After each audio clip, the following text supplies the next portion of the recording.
जय हिंद दोस्तों। यह साल था सन 1899। पूरे देश में ब्रिटिश हुकूमत के अत्याचार अपने चरम पर थे, लेकिन राजस्थान के लोग अंग्रेजों से नहीं बल्कि एक ऐसी प्राकृतिक आपदा से जूझ रहे थे जो उनके शरीर को अंदर से खोखला कर रही थी। सड़कों पर लाशों के ढेर लगे हुए थे और उन लाशों का हाल इतना खराब था कि चील कौवे भी उन्हें खाना पसंद नहीं कर रहे थे। लोगों में इतनी ताकत नहीं बची थी कि वे अपने प्रियजनों के पार्थिव शरीरों को कंधे पर उठाकर उनका अंतिम संस्कार कर सकें। अपनी जनता को मरता देख राजा महाराजाओं ने भी अपनी सारी संपत्ति दांव पर लगा दी थी। यहाँ तक कि ब्रिटिश हुकूमत ने भी राजस्थान में राहत शिविर लगाए थे, मगर फिर भी उस आपदा ने राजस्थान को इतना दर्द दिया जिसकी कीमत केवल राजस्थान के 45 लाख लोगों को अपनी जान देकर चुकानी पड़ी। यह कहानी है छप्पनिया अकाल की, देश के इतिहास का वो काला दौर जब लोगों को कुछ दाने अनाज के लिए अपनी बीवी बच्चों तक का सौदा करना पड़ा।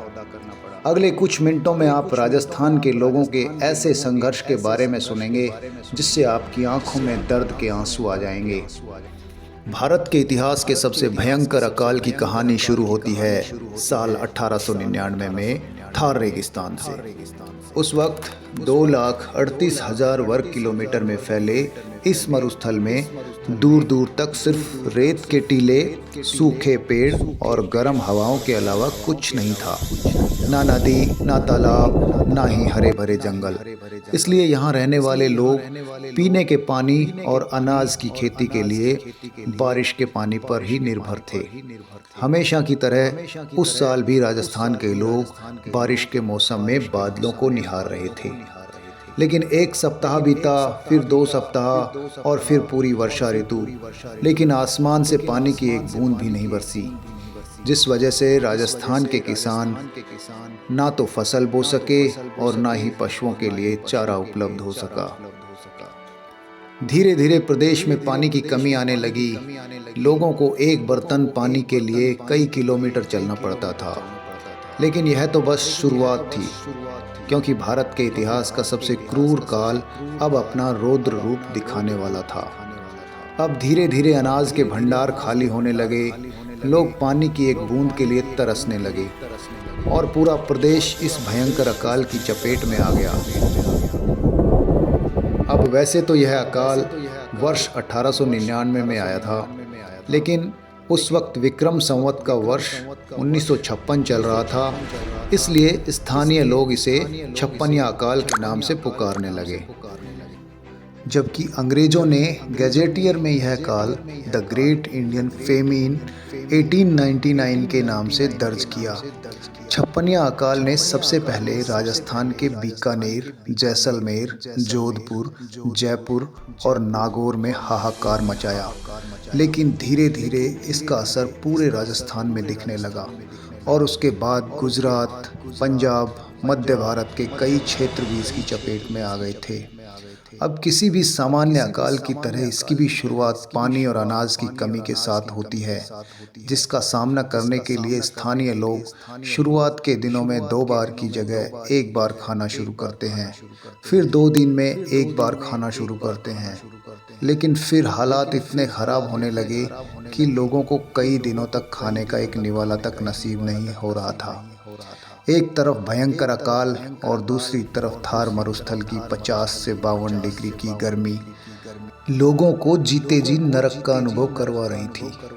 इसलिए लाखों लोग अपना घर छोड़कर पलायन करने को मजबूर हो गए।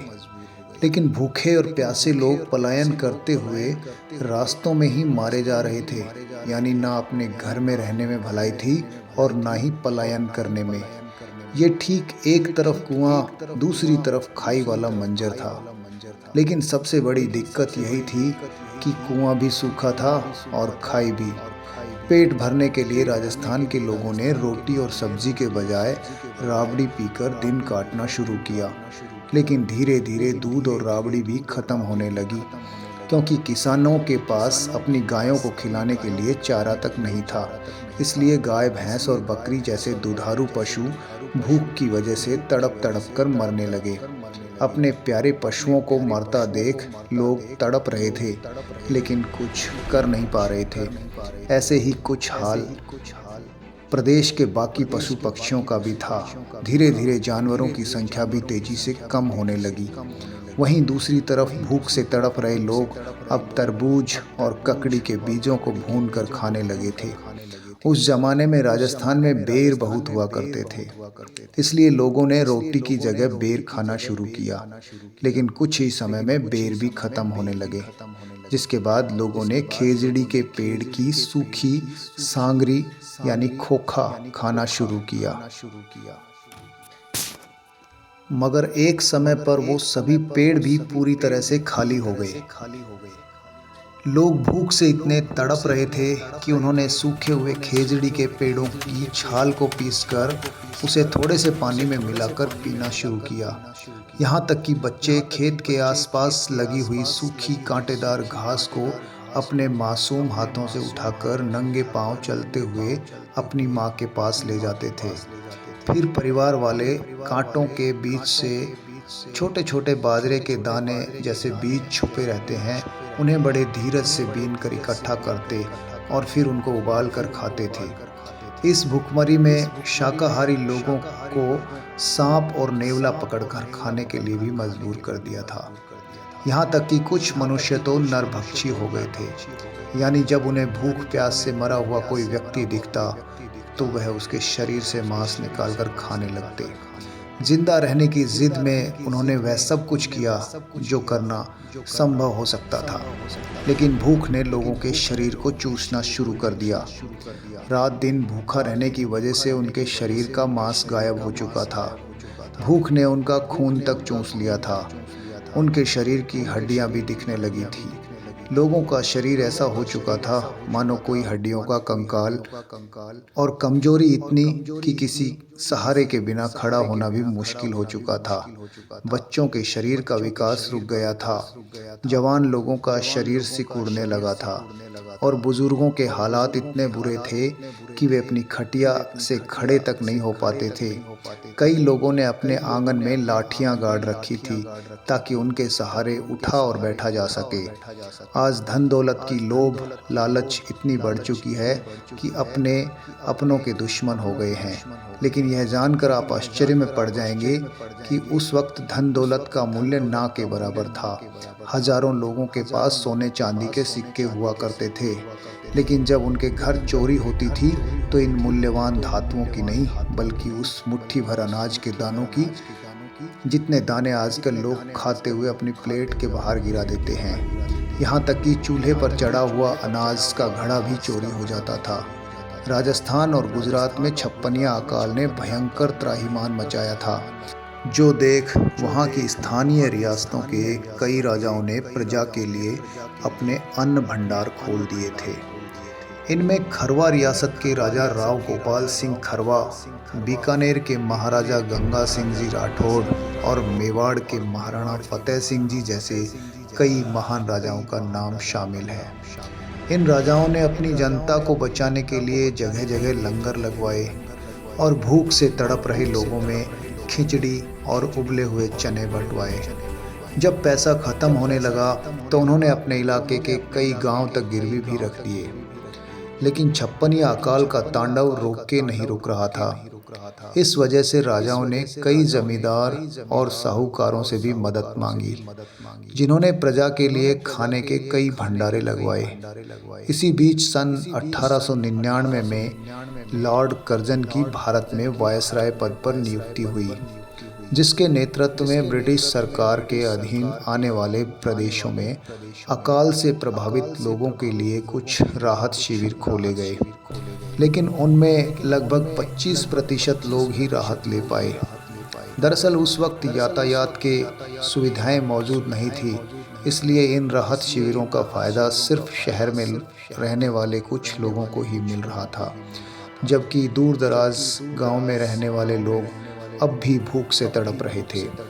परिस्थितियां इतनी खराब थी कि कई गांव की सड़कों के किनारे भूख से तड़पकर मारे गए लोगों की लाशें पड़े पड़े सड़ रही थी। लेकिन गांव के लोगों में इतनी शक्ति तक नहीं बची थी कि वो मरे हुए व्यक्ति का अंतिम संस्कार कर सके। वो कहते हैं ना, मरता आदमी क्या नहीं करता। और छप्पनिया अकाल में कई ऐसे किस्से भी सामने आए थे जिनमें खाने के लिए लोगों ने अपनी बीवी बच्चों को भी बेच दिया था। कुछ परिवारों ने अपने बच्चों को इसलिए बेचा था ताकि वो बच्चा भले ही दूसरे प्रदेश में मजदूरी करे, लेकिन उसे रोज़ाना खाने के 2 निवाले तो मिल ही जाएं, ताकि वो ज़िंदा रह सके। साथ ही बच्चे के बदले में उन्होंने भी 2 वक्त की रोटी ले ली थी। उसी वक्त का एक दर्द भरा किस्सा यह भी है कि असहनीय भूख से तड़पते हुए किसान ने खेजड़ी की सांगरी के बदले अपने धन यानी अपनी पत्नी को बेच दिया था। पर जब अगले साल जेठ महीने में वर्षा की दस्तक हुई और बादल गरजने लगे तो उसने अपना सिर पकड़ लिया और अपने किए पर पछतावा करते हुए कहा था, बादल अब घुमड़ घुमड़ कर भले ही खूब बरसते रहें, लेकिन भूख को जो नुकसान पहुंचाना था उसने पहुंचा दिया। तो दोस्तों, जिस मंजर के बारे में सुनकर ही हमारी रूह कांप जाती है, असल में उन हालातों को अपनी आंखों के सामने देखते हुए भी कुछ क्रूर शासकों और सेठों ने भूखमरी से तड़प रहे लोगों का फ़ायदा उठाया। और बताया जाता है कि वे लोग केवल 2 बाजरे की रोटी तथा 1 प्याज या फिर 1.5 रोटी और 1 गुड़ के टुकड़े के बदले में लोगों से दिन भर काम करवाते थे। ऐसे करके उन्होंने अपनी कई हवेलियां बनवाई।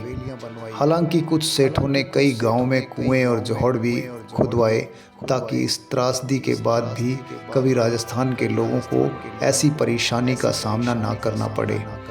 इन दुख भरे 2 सालों के बाद राजस्थान में बारिश हुई और छप्पनिया अकाल का खात्मा हुआ, जिसके कुछ सालों बाद बीकानेर के राजा गंगा सिंह ने किसानों की मदद से पंजाब से लेकर बीकानेर तक एक नहर बनवाई, जिसे गंग नहर के नाम से जाना जाने लगा। इसके साथ ही कई जोहड़ और कुओं की वजह से राजस्थान के लोगों को 12 महीने पानी मिलने लगा और तब से लेकर आज तक इस प्रदेश में ऐसे कोई अकाल का सामना नहीं किया है। लेकिन आज भी अगर कोई राजस्थान के लोगों से छप्पनिया अकाल के बारे में पूछता है तो उनकी रूह कांप जाती है, क्योंकि उनके पूर्वजों ने वाकई में इस भयानक आपदा का सामना किया था और कईयों के तो पूर्वज इस कुदरती आपदा में मारे भी गए थे।